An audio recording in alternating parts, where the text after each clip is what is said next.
Frédéric Bastiat, dans son fameux pamphlet « La loi », dénonce la perversion du droit qui consiste à légaliser, sous le nom de solidarité, ce qu'il faut bien appeler la spoliation. Il y a en effet une contradiction à vouloir imposer la fraternité par la loi, ce qu'on appellerait aujourd'hui la justice sociale ou la solidarité. Car la moralité se définit comme un comportement volontaire. Quand un individu est contraint de donner quelque chose qu'il ne veut pas donner, il est toujours la victime d'un vol. Autrement dit, la solidarité obligatoire est bien une fausse solidarité. Lorsqu'un don est rendu obligatoire par la loi, ce n'est plus une attitude morale.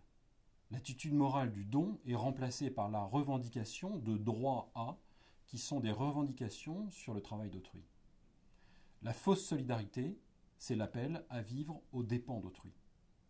Et c'est ce que Bastiat appelle le sophisme de la fraternité légale. Citons-le sur ce point. La fraternité est spontanée ou elle n'est pas. La décréter, c'est l'anéantir. Et encore, je le cite, « Les gouvernements n'exercent jamais une action qui a pour sanction la force. Or, il est permis de forcer quelqu'un d'être juste, non de le forcer d'être charitable. La loi, quand elle veut faire par la force ce que la morale fait faire par la persuasion, bien loin de s'élever à la région de la charité, tombe dans le domaine de la spoliation. » Fin de citation. Or, cette perversion du droit a un nom, dit Bastiat, c'est le socialisme, c'est-à-dire l'idéologie de la redistribution forcée des richesses par l'État. Le socialisme, selon Bastiat, se caractérise par cette idéologie de la spoliation légale.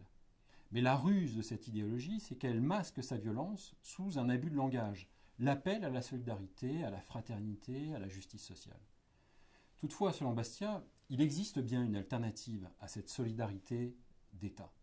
C'est l'entraide mutuelle et spontanée des hommes entre eux grâce aux sociétés de secours mutuels.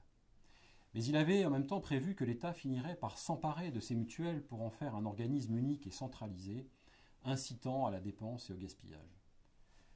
Dans un autre pamphlet nommé « Justice et fraternité », Bastiat explore aussi l'idée d'un système fiscal simplifié et équitable pour le financement des besoins collectifs, police, justice, armée. Les revenus et les bénéfices seraient soumis à un taux d'imposition unique et proportionnel. C'est ce qu'on appelle aujourd'hui la flat tax. De fait, la solidarité intrafamiliale, la solidarité locale, la philanthropie organisée sont beaucoup plus développées dans les pays qui connaissent un système fiscal léger et un degré de liberté économique relativement élevé comme la Suisse et les États-Unis. Alors qu'elle est largement étouffée dans les pays où l'État s'est en grande partie substitué à la responsabilité individuelle, comme la France ou l'Allemagne. Il est souvent de bon ton de déplorer l'égoïsme qui prévaudrait dans les sociétés libérales. Mais c'est exactement l'inverse qui est vrai. Quand une société est écrasée d'impôts et que les individus ne sont plus propriétaires de leurs biens, ils ne sont pas incités à donner, mais plutôt à se replier sur eux-mêmes. En réalité, la société civile libre ne repose pas sur l'égoïsme. L'économie de marché fonctionne sur la base du service à son prochain et sur la réciprocité. On ne peut servir son propre intérêt qu'en servant l'intérêt d'autrui, en offrant à l'autre une contrepartie qui conduit à un échange mutuellement bénéfique. Autrement dit, c'est l'échange volontaire qui crée la vraie solidarité. La redistribution forcée n'a rien à voir avec la solidarité humaine authentique, qui est d'ordre privé ou volontaire et qu'on voit à l'intérieur des familles ou entre les membres d'une association. C'est donc sur ce rôle de la loi que Bastiat s'oppose ici aux socialistes. Il écrit, je le cite, « La loi peut forcer l'homme à rester juste, elle ne peut le forcer à être dévoué. » La fausse solidarité des socialistes supprime le dévouement au profit de la coercition étatique qui forme la base du totalitarisme.